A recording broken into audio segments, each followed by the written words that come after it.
Assalamualaikum warahmatullahi wabarakatuh. Waalaikumsalam warahmatullahi wabarakatuh. Sini saya akan menjelaskan analisis benda berbahan logam, yaitu jam tangan.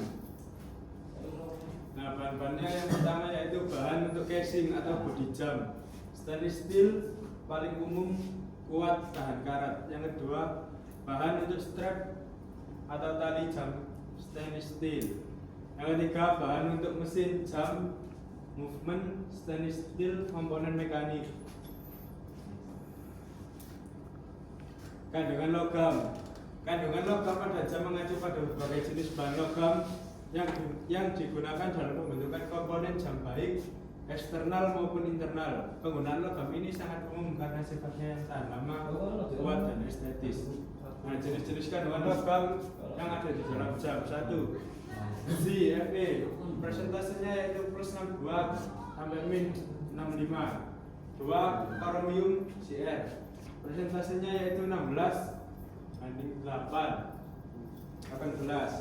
Yang ketiga, nikel Ni, persentasenya yaitu 10/14.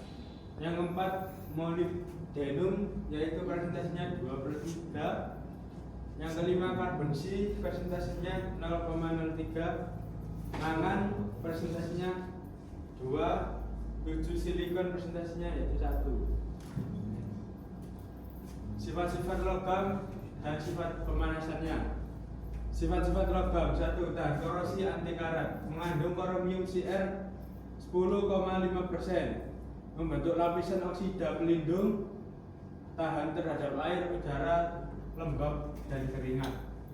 Yang kedua, kekuatan mekanik tinggi, mampu menahan gaya, tarik, tekan, dan geser, tidak mudah patah atau berubah bentuk. Yang ketiga, ulet dan tangguh, tidak getas, mampu menyerap beban, kejut, dan getaran. Yang keempat, tahan panas. Stabil pada suhu tinggi, cocok untuk lingkungan kerja ekstrim. Yang kelima, mudah dibentuk dan dimesin, dapat ditempa, digulung, dan dilas, cocok untuk proses fabrikasi. Yang keenam, tampilan mengkilap dan estetis, permukaan halus, mudah dipoles dan finishing. Sifat-sifat pemanasannya: 1. Pemuaian termal, stainless steel memuai ketika dipanaskan. Koefisien mulai relatif lebih besar dibandingkan baja karbon. Perlu diperhatikan pada proses pengelasan dan pemanasan.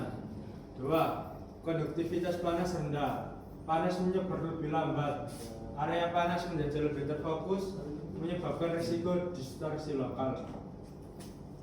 Yang ketiga, perubahan kekuatan mekanik. Kekuatan tarik menurun seiring kenaikan suhu, menjadi lebih lunak pada suhu tinggi, namun tetap stabil dibanding banyaknya logam lain. Yang keempat, ketahanan oksidasi tinggi. Kandungan kromium Cr membentuk lapisan oksida, tetap tahan karat pada suhu tinggi, cocok untuk aplikasi panas. Yang kelima, sensitivitas terhadap retak panas.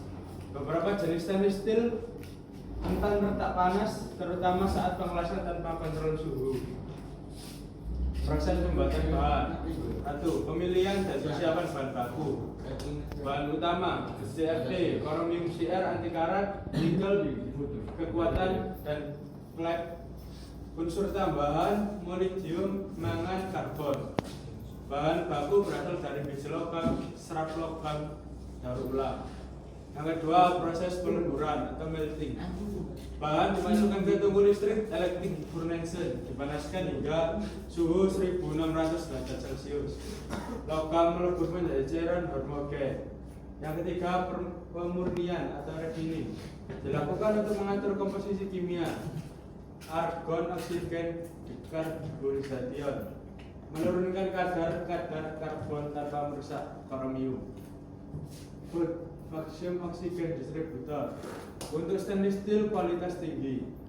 Yang keempat, pencetakan atau casting.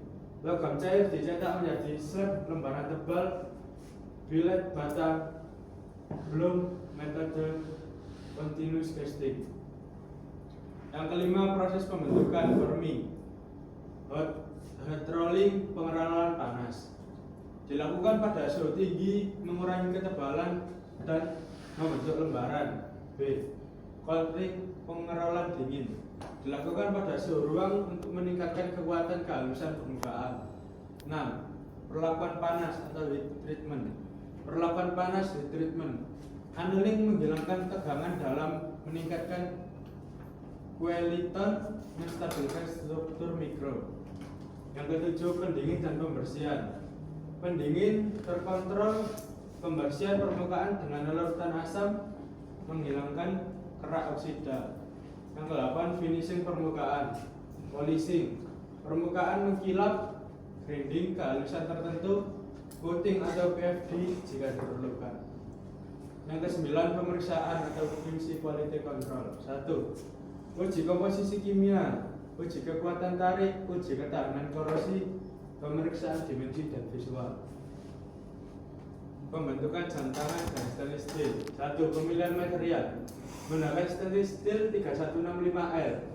Dipilih karena tahan karat, kuat dan aman untuk kulit. Yang kedua, bentuk awal batang, bar atau lembaran steel. Yang kedua, pemotongan bahan.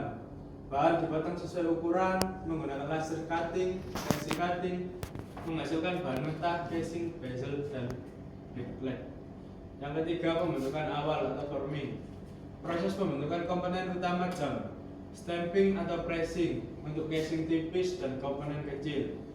Forging tempa meningkatkan kekuatan struktur casing.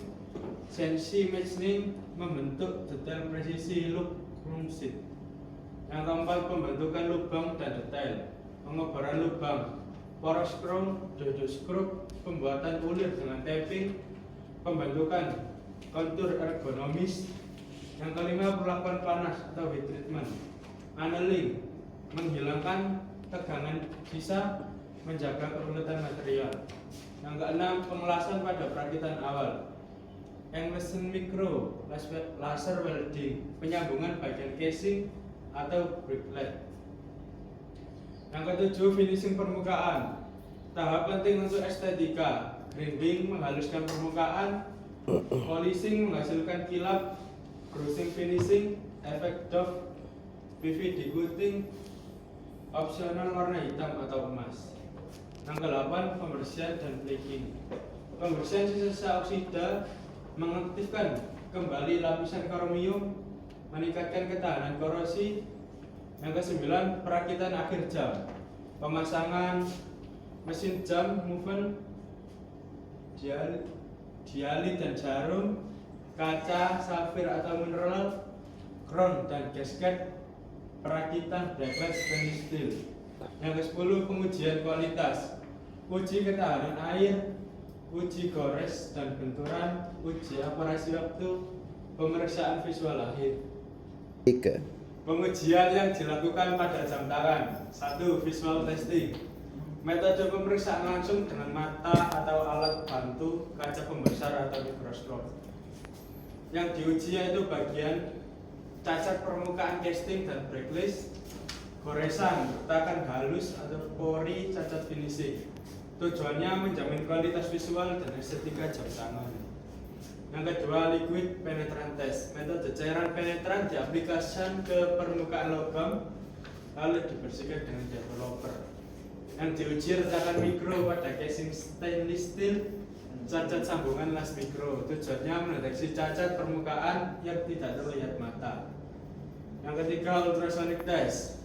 Metode gelombang ultrasonik dipantulkan ke dalam material. Yang diuji cacat internal pada casing tebal, ketidakhomogenan material. Catatan jarang digunakan karena dimensi jam yang kecil. Yang keempat, uji magnet non-destruktif. Metode pemeriksaan respon terhadap medan magnet yang diuji pengaruh magnet pada mesin jam. Tujuan menjaga akurasi waktu. Sekian, terima kasih presentasi dari saya. Assalamualaikum warahmatullahi wabarakatuh.